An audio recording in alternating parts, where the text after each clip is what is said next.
बिस्मिल्लाहिर्रहमानिर्रहीम। अस्सलाम वालेकुम नाज़रीन। पिछली मरतबा हमने आपसे आग के बारे में बात की, उससे एहतियाती तदाबीर के बारे में बात की, उसके नुकसान बचाने के लिए बात की, उसकी इमरजेंसी रिस्पॉन्स यानी आग लगने की सूरत में आपको क्या करना है इस पर बात की। आज हम इसी से मुताल्लिक़ एक बात आपसे करेंगे जो अहम है। वो है एनर्जी कंजर्वेशन से मुताल्लिक़, यानी हम जो इस्तेमाल कर रहे हैं उसमें हम कैसे बचत कर सकते हैं। मैं अगर अपने बचपन की बात करूं तो उस दौर में ना तो गैस होती थी, ना घर में चूल्हे होते थे, वो लकड़ी के ऊपर आग पे खाना पकते थे, ना गीज़र होते थे, ना हीटिंग का अरेंजमेंट होता था कमरों में। वो एक अंगीठी जलती थी, उसी पे खाना पकता था, उसी से कमरे गर्म हो जाते थे, उसी में सो जाते थे और सुबह उठ जाते थे। पानी गर्म करने के लिए वो चूल्हा ही होता था, गीज़र का तस्वुर नहीं था। वक्त के साथ साथ हमने अपनी ज़िंदगी में ये आसानियाँ पैदा कर ली कि हर घर में चूल्हा भी है, चूल्हा नहीं, एक नहीं, तीन चूल्हे हैं और तीन चूल्हे भी चल रहे होते हैं बाज़। गीज़र हैं, हीटर्स लगे हुए हैं, बाद घरों में तो हर कमरे में हीटर है और कुछ लोगों ने तो हीटिंग सिस्टम लगाए हुए हैं और ये सब के सब जो है गैस पे चल रहे हैं।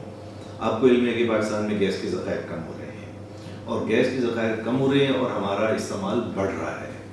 अब उसका कोई हल नहीं है कि हम अपने आप को कोशिश करें कि अपने इस्तेमाल को कम करें।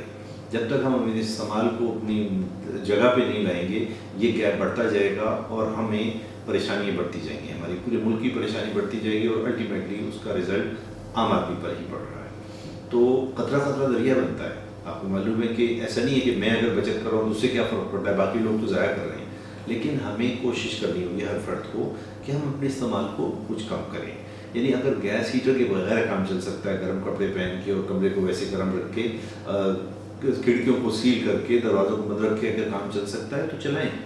और दूसरी सूरत ये कि आप जो गीज़र है, गीज़र का टेम्परेचर हाई के बजाय आप कम कर लें ताकि वो उसका टेम्परेचर या जो दर्जा हरारत या गर्मी है उसकी कम हो, लेकिन उबलता हुआ पानी ना हो, क्योंकि उबलता हुआ पानी भी आपने मिक्स करना होता है जिसकी वजह से गैस बहुत ज़्यादा हो जाती है। उसका टेम्परेचर कम करें। इस तरह बाजू का चूल्हे, एक चूल्हा जल रहा होता है यानी उस पर पक रहा होता है खाना और दो चूल्हे वैसे ही जल रहे होते हैं, तो ये एक ज़िया है, उसकी वेस्टेज है।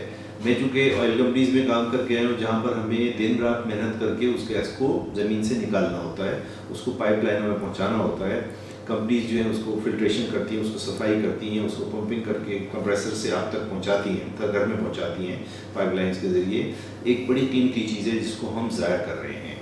तो कोशिश हमें ये करनी चाहिए कि अपने तौर पे अपनी जो ज़रूरियात हैं उनको महदूद रखें। बदकिस्मती से कि ऑफिस में हीटर्स जो हैं दिन रात चलते हैं, बाज़ औक़ात तो देखा है 24 घंटे भी चलते हैं। तो हमें कोशिश करनी चाहिए कि अगर हमारे ऑफिस में गैस का हीटर बहुत ज़्यादा चल रहा है उसको कोशिश करें कि कम करें। हो सकता है कि किसी जगह पे वो खाना बनाने के लिए वो चूल्हे के काम आ जाए।